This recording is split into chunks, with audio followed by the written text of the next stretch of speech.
as a Saudi Arabia, that's the place for new technology. Yeah. There's no better place.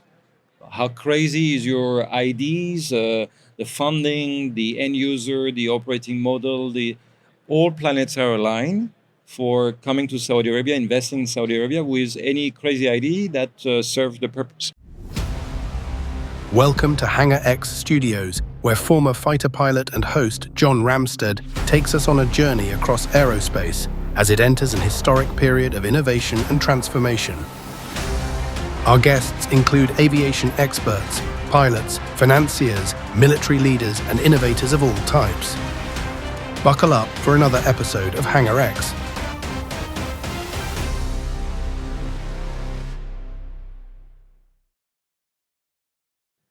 All right, welcome to the Hangar X podcast, and we are live at Verticon, where we interview the leading minds, and this is where you get to find out the information before they make the news. And I'm excited today to have the CEO of the helicopter company, THC, Arnaud Martinez, and they call you Captain. Your team calls you Captain. Yeah, they call me Captain. Yes, correct. That's right. So you can call me Arnaud, no problem. I'll call you Arnaud. That's fantastic. Please. So tell us about what the helicopter company is, THC, and your mission and what you guys are doing and where you're based. Look, THC, the helicopter company, is a unique company, not because I am the CEO of it, but because it has been unique growth and unique segment of operation and unique ramp up since 6 years. And I think we have unique employees as well. So why unique growth and ramp up? It's we have started 6 years ago with a very single mandate. It's to bring air mobility support to the GEGA project. What we call GEGA project in KSA are the Red Sea project and NEOM mainly. Okay. And from this very specific support that we were supposed to provide, and we move into a way larger scope of operation. So we are unique with the number of segment of operation that we have. We operate on the tourism, we operate on aerial work, we operate on the sports entertainment, filming, Rally Dakar, Formula E, Hollywood production movie, and we are one of the biggest segment that we have. It's our medical segment, emergency medical segment. Yep. We do some search and rescue as well. So it's a very large scope of operation. In terms of growth, we have been in the past 2-3 years growing at an average of 15-20 aircraft every year, which is requiring a focus on safety, focus on process, on procedures, on having the right discipline. It's very challenging. But the growth and the biggest challenge was to onboard not 2 aircraft a month. It was to onboard 30 people. 30 people a month. Every month. So when we started 6 years ago and where we are today, we are 1,000 people, and we have... How many people did you have 6 years ago? We were 3, 4. Oh my goodness. And how many aircraft? One. We had one. We were 4 or 5 people. We had one operating base. Now we have 60 plus. We will be way more at the end of the year. We have an average of one base open every 6 weeks. So we have 15 bases right now, covering 70% of the kingdom, and it's a huge country, believe me. So we have 15 bases. And we onboarded 30 people average every month. We have 51 nationalities in the company. So all these exciting... That's a very diverse culture, isn't it? Yeah, we try to... And I think so far we successfully embedded one unique DNA. And we always talk about... What's that unique DNA? So... We always talk about branding, naming and branding and marketing, but I think the best marketing tool you have is your employees. Yeah. And the DNA of THE employees is really sky is the limit. Any crazy ideas or any we are solution focused, deliverable focus. We are committed. I'm extremely lucky to have such at the management level and below, and at my board level, a very consistency. Focus, commitment, and discipline around all these things. So, of course, we do mistakes, but we feel very much embedded in the Saudi vision, and this is our main mandate. So, whatever we need to provide it by yesterday, because this is what we feel and we go through in Saudi Arabia. It's a fantastic country on a high-speed train change. and we have to provide a solution by yesterday. And the employees are every day providing solutions and trying at least their best to provide the solution. Yeah, and you talked about the Saudi vision. What is the vision that brought you from 3 people in one airplane to 1,000 people in 70 airplanes over 6 years? That must have been quite a mandate. It's exciting, but at the same time, you need to focus on the core. The core is to be safe. So you have to approach that with, I know we call ourselves the helicopter company, but still we need to approach that humbly. You stay humble. You try to onboard know-how people. In the meantime, I have a very experienced team around myself. You never grow so quickly alone. You need to onboard people who knows plug and play, with a clear mandate to develop a mentor Saudi talent as well. So we try to bring both the expertise and the plug and play people with experience on these helicopter fields, and also the open mindset to develop Saudi talents. And this, me, I love. That's my favorite place. And as a CEO, my favorite focus is how to develop people, how to mentor them, how to invest time on developing them. That's what I love. So it sounds like people is your real product. Because at the end of the day, we are down to people. If you don't have the right people, you don't deliver the right level of services. Aircraft are very reliable. We onboarded aircraft that on the best aircraft for the best missions. There is very limited doubt on the capacity of the aircraft. But if you don't have the right people to maintain the aircraft, to fly the aircraft, to sell the aircraft, you don't do anything. Yeah. I love that. And, you mentioned, one of the segments that you're focused on is helicopter emergency medical services. Yes. And I'm sure that that's very important. I'm actually the... People again. Yeah, my life was saved from a life flight 10 years ago. I would have died had the helicopter not showed up. I was at a very remote location. But I'd love for you to talk a little about what HEMS is in the kingdom and your mission there. Well, I could talk about that for hours. I'm CEO and board member, and I think that the main... I would say the main comment I would have is that at the board level, this is the number one priority. How we impact the life of the people, and how there is no bigger impact than saving them. And when you save a life, you save the life, but you impact the life of the people around them. You're saving the son of someone, or the sister of someone, or the father of someone, so you impact. Here's an interesting stat for you. I read after my life flight. When life flight saves one life, 71 lives are profoundly impacted. And I'm not surprised. Think of the multiplication effect of that. Hopefully you will come one day in THE. What I have been establishing at the HQ is to make sure everyone understands this objective of saving life as quick as possible to deploy. And the scene time was very important for us, but to do it safely and to take care with the right level of care on board. We have a live dashboard where every day a live dashboard is showing you how many lives we saved and how many missions we did. And I want everyone to be driven by that TV that we have in our HQ. Yeah. Understanding that whatever you do, at the end, it's the helicopter will be airborne on time, the maintenance will be fixed, flying safely, training has been done, equipment is on board, and you come on the scene, you save a life. I'm proud that since we started, we saved up to 4,500 lives so far. No, in 6 years. We started 3 years ago. Oh, in 3. Wow, that's phenomenal. In 3 years, and the number two numbers that I'm very proud of is that we had 0 death, and we are only going on a very critical. It means that our level of care on board, the level of professionalism of our paramedics, the level of equipment, the level of care of these people that we are going on scene to fetch and to bring to the right hospital, we bring them safely, and we had 0 deaths ratio. So I hope, I'm touching wood, I hope it will continue like that. You're always dreaming and hoping that you will not have to take off, because it means that people, they didn't face a crash or didn't face but life is life. You have accident happen.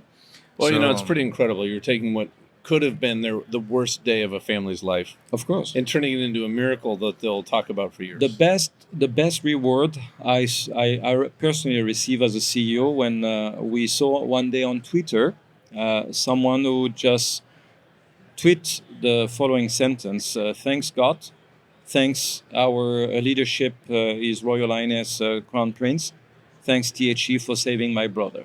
Wow. And this sentence became a quote. We put that on the wall, and because that was the best reward. It's better than money or bonus and stuff like that. You know that you wake up every morning and you say, okay, I'm useful, right? I'm doing something that impact people. So that's. Well, I can feel your passion there. I can tell this is very meaningful for you personally, isn't it? It is personal. It is personal at the board level. It is personal at the chairman level. It is personal for our shareholder. Look, we are owned 100% by a sovereign fund. You would imagine that we are financially driven. We also are financially driven, but that's not the main KPI. The main KPI is how many lives we save. The main KPI is how safe we are. Mm-hmm. And the main KPIs for us is also how we engage our employees, our human capital. So that's very clear at the board level. Yeah.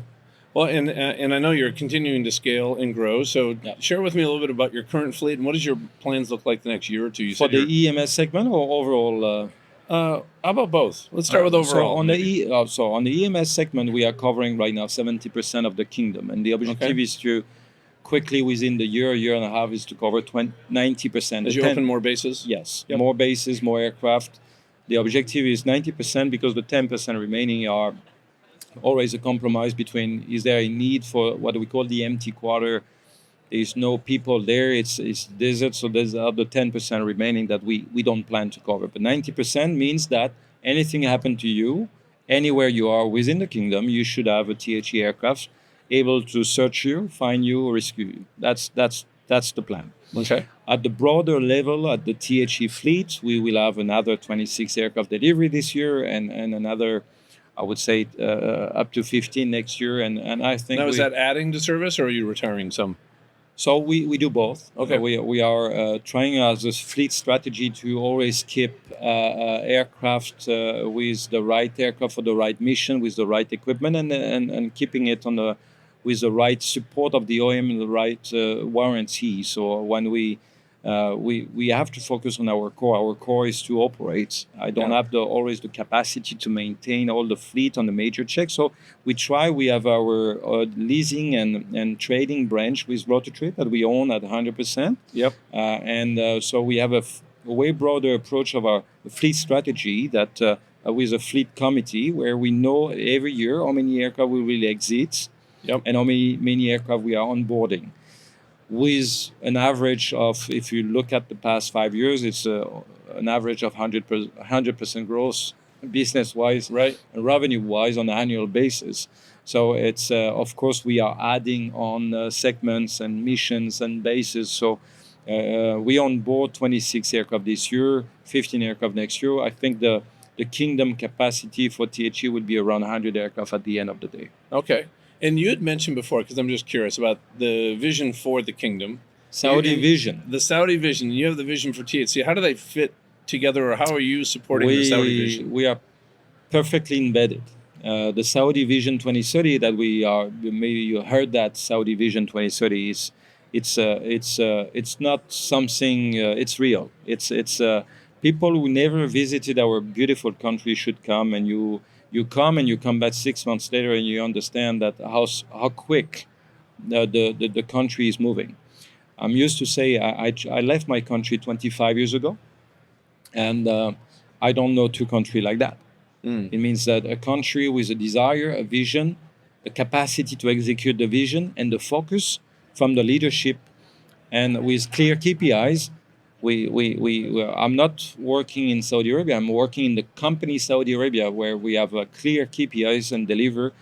In THE, our KPIs is very complex and simple at the same time. We are the operating support, helicopter operating support to any vision, sports entertainment, hospitality program, tourism development, medical services program. We just have to support the Saudi vision from this perspective. We have to do it safely. Yeah. And we have to do it with a brand new technology as well. So we are designing. It's a bit like you stand up and you run, right? Usually people stand up and walk. We had to stand up and run. You just got going. I keep right going, after it. Keep going, and then until there's no more fuel in the tank, right? We fly. So you stop and refuel.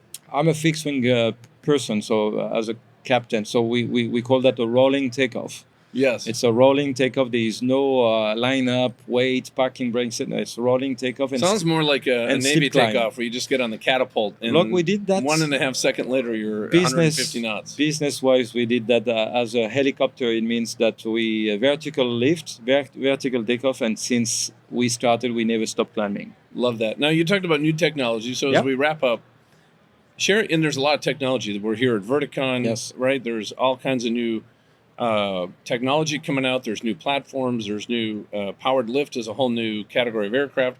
How important is innovation, and how are you as CEO thinking about innovation as THE grows and scales? Again, let's park THE for a moment. As a Saudi Arabia, that's the place for new technology.